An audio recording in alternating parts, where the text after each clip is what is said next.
Hey OroNaz, Seth here. I'm looking forward to bringing you the refresh this week. And I want to share and encourage you from James 4 as we're in this new year of 2024. Some of us maybe are making goals or New Year's resolutions, and maybe some of us aren't really into that.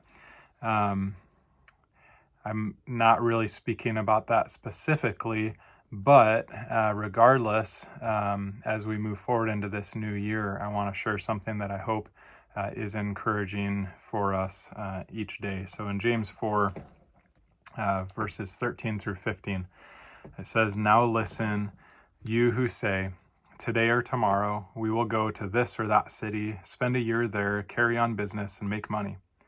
Why, you do not even know what will happen tomorrow. What is your life? You are a mist that appears for a little while and then vanishes. Instead, you ought to say, 'If it is the Lord's will, we will live and do this or that.'" So maybe you are making and trying to stick to New Year's resolutions or setting some goals for personal life or work or whatever it might be, for relationships or physical or spiritual or mental health.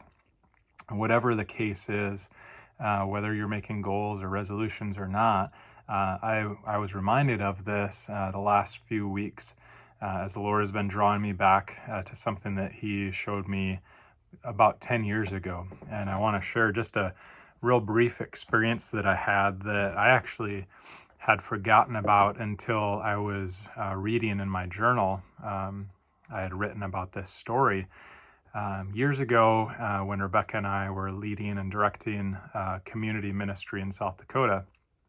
I was at the end of the calendar year and praying and doing some planning and asking the Lord for vision and for strategy for the coming year of ministry.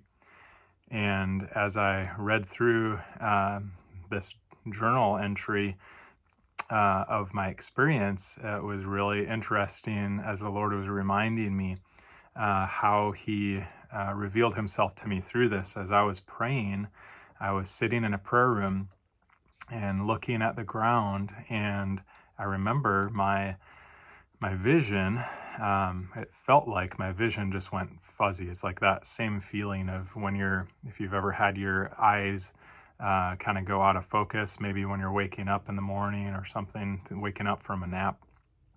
But this was different because it was more of like a haze, like in the air, like a smoke or a fog or a vapor or something like that.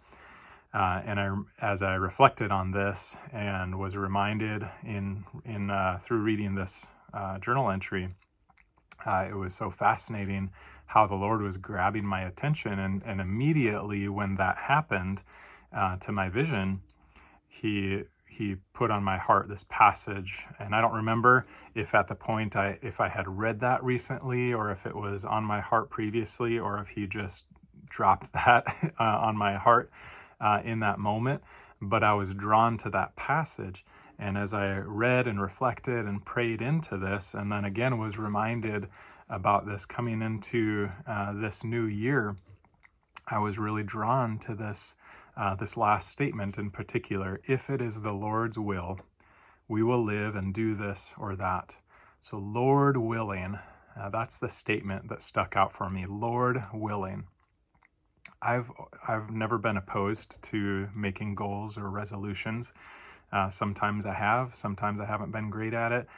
In life and ministry and work, there's been lots of times where I've had different vision and strategy and goals, even in the ministry here at OroNaz in similar ways. Yet, even in the midst of that, what has stuck out that the Lord has really, I guess, reminded me of is the importance of being present and in our goal setting, or in looking forward, whether we're making resolutions or goals or not, just in our moving forward and in our life each day, the importance of being still and not being in a hurry. It might surprise some of us. In fact, it might even offend some of us to think that that Jesus in his life and ministry was never in a hurry. He was always present. When we read the Gospels and the stories of Jesus going about his life, he was present to the Father. He was present with those who he was with, and even present with those who interrupted, we might think, or distracted his business or his work or his ministry. Yet, even in the midst of that, he was present, but he knew also when to move on. So he was present in that way and moved forward when he needed to move forward on to the next thing. And so I want to simply encourage you from this passage that wherever you're at coming into this new year, each day that you're walking forward into, to be present to the Lord, but to also pay attention to those people who are right in front of you, or that thing that's right in front of you each day. I know for myself, this is true, and we often get caught up in looking ahead, getting to the next thing, getting to the next meeting, or talking to the next person, or whatever it is that we might have on our mind. But I want to encourage you and challenge us to be present and to pray about what that looks like. Ask the Lord to help us. Lord, help me to be present to you, to be present in this moment. How are you speaking and how are you moving? Who is that person that you've put, maybe not physically in front of me right now, but in my life, in my sphere right now, who I need to be paying attention to at work or at church or life group, whatever that might be, or what is that task or circumstance that might feel like a distraction or not a great thing or enjoyable thing. But Lord, how can I be present in the midst of this, knowing that you are with me, knowing that you are leading and that you are providing? So I want to encourage you again in this last verse. If it is the Lord's will, we will live and do this or that. So Lord willing, may we be present.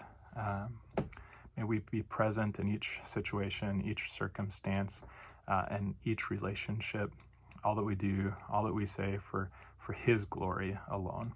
So have a great day, have a great week. Blessings to you as you seek the Lord in this.